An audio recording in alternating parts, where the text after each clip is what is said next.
Hi, folks. Let's talk about higher communications. Episode 1. For years, I was a communications officer with the Coast Guard. And I think probably as a result of some of that, I was blessed with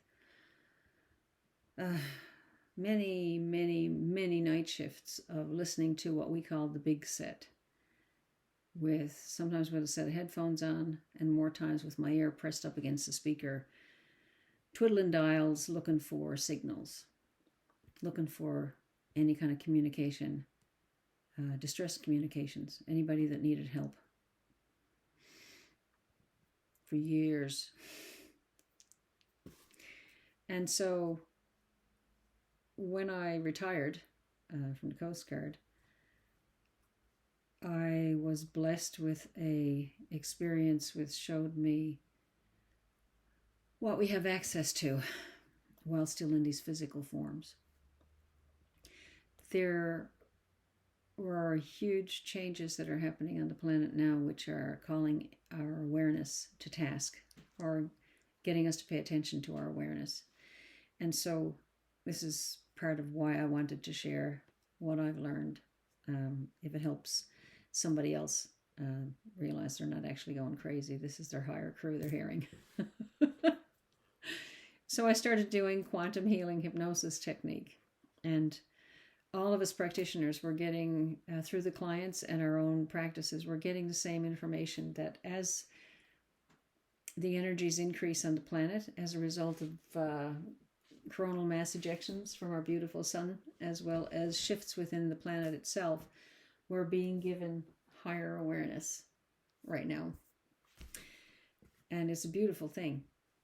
So I'd like to share with you some of the ways that I receive information from my higher crew, now that I know a little bit more about what it is. And I don't have all the answers, but I figured if I share some of the funny stuff that's happened to me, then maybe it'll help somebody else as they go along. So when I first started hearing the higher crew talking to me, it was by shouting that they got my attention. Usually just before I would drift off to sleep, or just as I was waking up in the morning, I would hear, "Jennifer!" What? Usually coming from this side.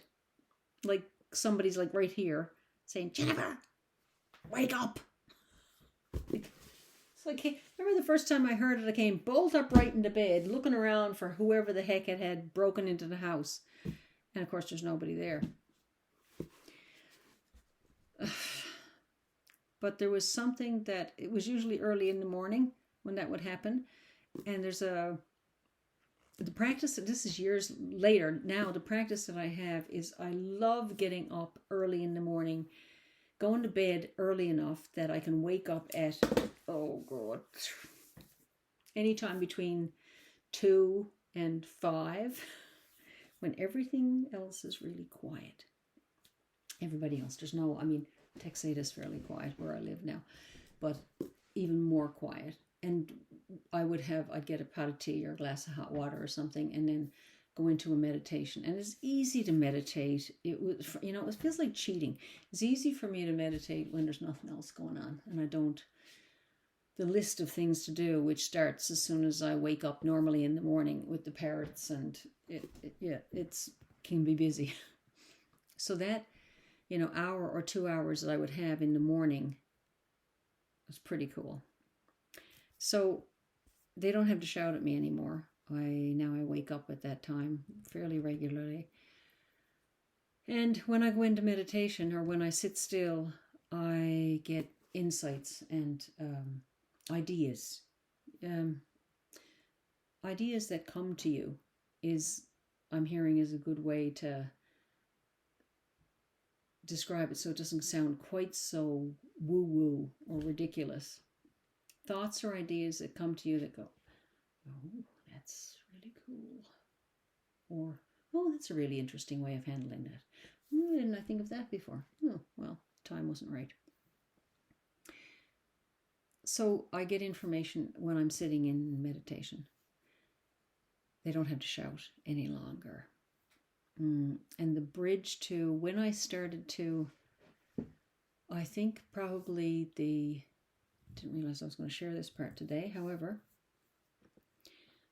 as far as receiving information from the higher self goes, they can and do use everything and everybody to get information through to you. They can, you can, all of a sudden your attention can be drawn to a book like this one from Dolores Cannon, Between Life and Death. Oh, Between Death and Life. I've got books there that I read on a regular basis, inspirational stuff and poetry and such, and just grab it and open it up to a certain page, and it sounds like it's an intended thing. Sometimes I just feel like I want to read, and I grab a book and I open it, and the page that I open it to is exactly what I needed to hear for whatever's going on for me. That's another way that they get information to us. When I started paying attention to it, other than just shaking my head and figuring I was going crazy, was the day I woke up. And as I was waking up, I heard a voice tell me, again, it feels like it comes in from this side of my head. And the voice said, "Your mother's leaving today."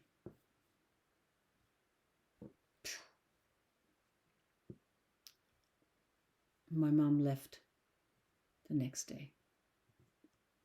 And after that, I started paying attention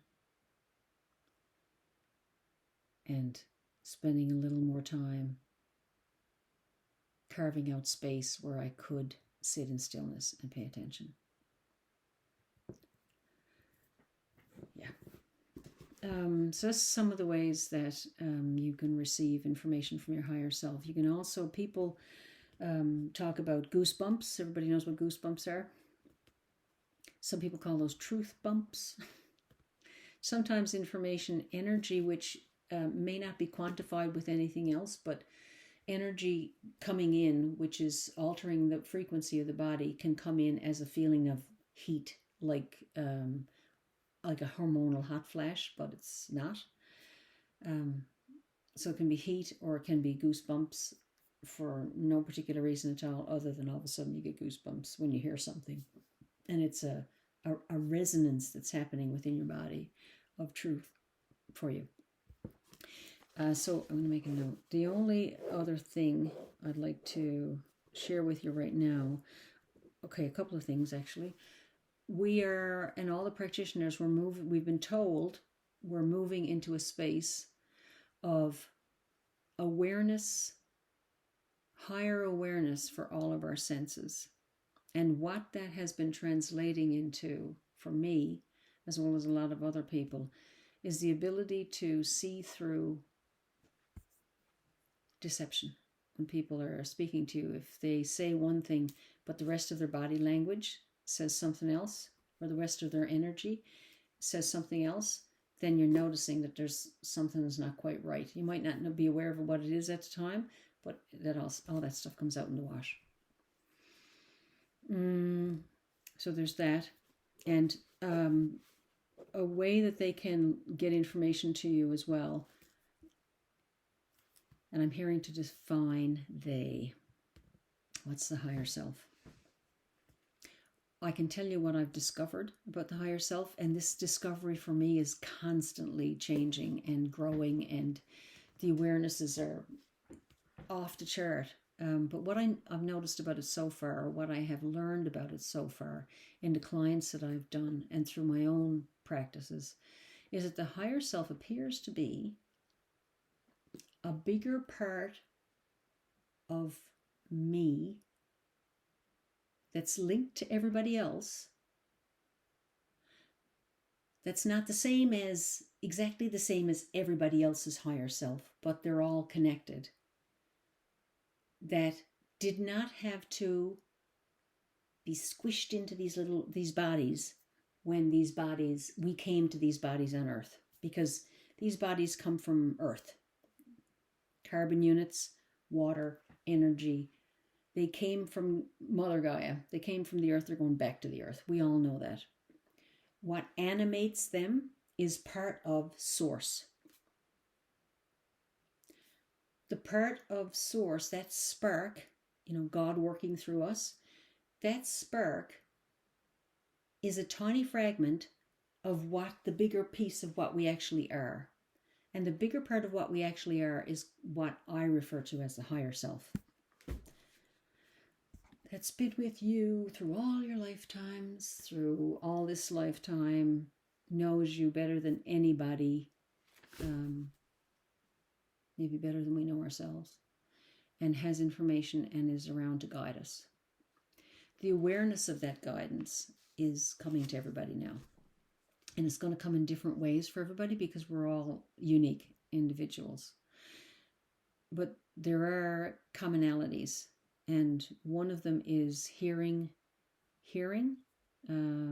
speech or messages or ideas come to you that you wonder where they came from, or you're glad they showed up, but you're not quite sure where they came from. That's generally the higher self. If it's messages of love and hope and light and helping you with solutions to any issues you may be dealing with and for the greatest good of all, then that's a higher self. And it is pretty cool. Yeah. The other thing I wanted to mention before we close off this episode, because there's probably enough, is learning dreams. Amanda Lawrence does a great job of describing that. She's on YouTube. She's a beautiful lady over in England, and what she described as a learning dream, which is the experience that I have had, is when they give you a dream just before you wake up that you're going to remember with information in it that is going to help you with some issue you're dealing with in your life. Learning dreams. You'll wake up from it and remember it because you've just experienced it before you came to. And some of them are pretty cool. Yeah. Always, always, always, whatever you need or want, ask for it. And then when we ask and then it shows up, that's how it helps with the trusting and believing and just knowing. You'll get to the point where you know the higher self has your back and they are there waiting to assist you, and life starts to unfold a whole lot easier when you know you've got that kind of help. Right. So today we talked about how we hear the higher self, some of the ways we hear the higher self, and there's no limit to the number of ways that they can get information through to you, from others coming to you and speaking to you, to speaking through you when you know the information wasn't with you 2 minutes ago. That's the higher self. Okay. So I wish you a wonderful day, and next time I'm back, we'll talk about different ways to communicate with the higher self, and not only our own higher self, but communicating directly to the higher self of others. When we know that when we know that we are far more than just these bodies, and we start talking to others with that knowing, from that knowing, it changes. It changes everything. And we'll talk about that next time. Okay. Take care, and I'll be back in a few days. Ciao.